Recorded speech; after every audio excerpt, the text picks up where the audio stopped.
Remember that game with the bird that flies through the gaps? I'm going to recreate that game in 24 hours. Not only that, I'm going to be making a series of videos where I'll be recreating some of my favorite games. And I'm going to set a time limit of 24 hours for every game. If you're a high school teacher from Chennai watching this video, it's really for you. I've been trying to collaborate with your schools to try an alternate learning experience for the kids. And we can do this by making the kids build games in groups. Traditional school exams makes kids compete amongst themselves, so they're essentially just cancelling each other out. But in reality, companies use strengths of different minds put together and they make great products. So they're building on top of each other's minds and they're balancing each other's strengths and weaknesses. By making kids build their own games in groups, they can see their ideas start working. Games are a very visual medium. Watching your code make something work is immensely powerful. Now let's get back to Flappy Bird. So we got a bird, and all the bird needs to do is jump upwards with a force every time the screen is pressed. And when the screen isn't pressed, the bird needs to fall down. And if the bird falls down, the game restarts. Now the obstacles. The bird needs to move through the gaps, right?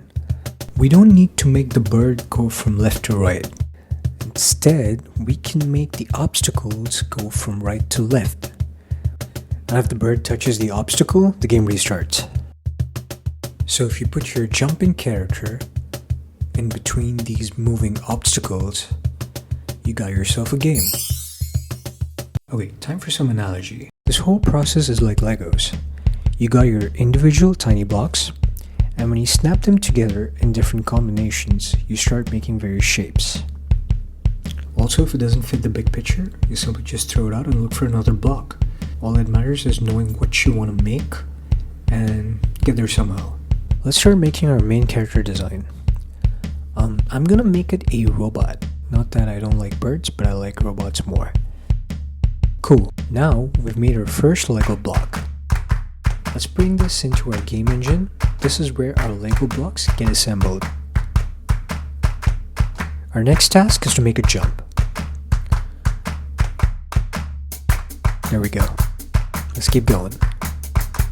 Now let's start making the obstacles. Okay, so now we have one obstacle moving from the right to the left. Another Lego block. Now let's make a new obstacle spawn every 5 seconds. There we go. Now let's do the same on the top. Oh, no, it didn't rotate upside down. Let's fix that. Nope.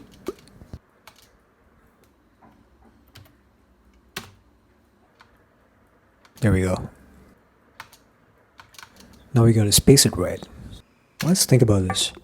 We don't want the obstacles all coming in like clone copies, all at the same height. It's not gonna be interesting. There needs to be variations in height. And how do we do that?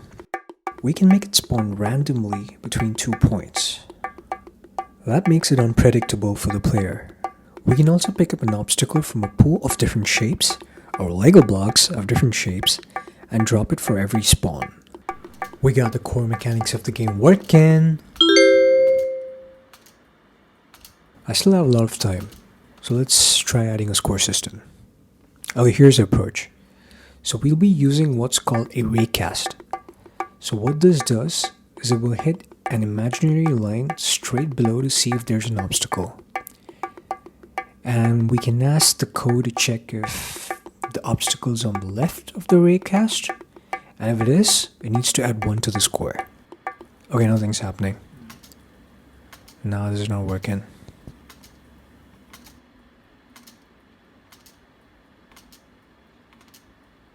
Let's do it another way. Let's create a trigger which is attached to every obstacle. When the player hits the trigger, it should add 1 to the score. Let's see what this does now.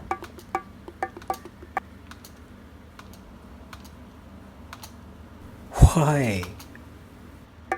Oh wait. I got the trigger tags messed up. If you want to know what that is, I'll make sure to talk about it in the next video, so do check it out.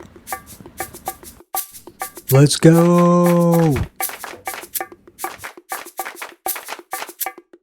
It's a fixer. It's working. I still got some more time, so I'm going to add some thrusters to make it more fun. Let's run it on the phone now. Nothing like finally running it on the phone. Sweet. Breaking down another creator's game is a good workout. Refreshes my mind when I get back to working on my game, Voyagers and Explorers. It is still in the works, but you can download it from the App Store and the Play Store. Check it out, and feel free to give feedback in the comments. Teachers watching, if you want to collaborate, please send me a mail. I'll add it in the description. Kids, if you want to do a game jam, mail me too. Either ways, I'll see you guys on the next build. Makes the game in one day, edits the video for 10 days.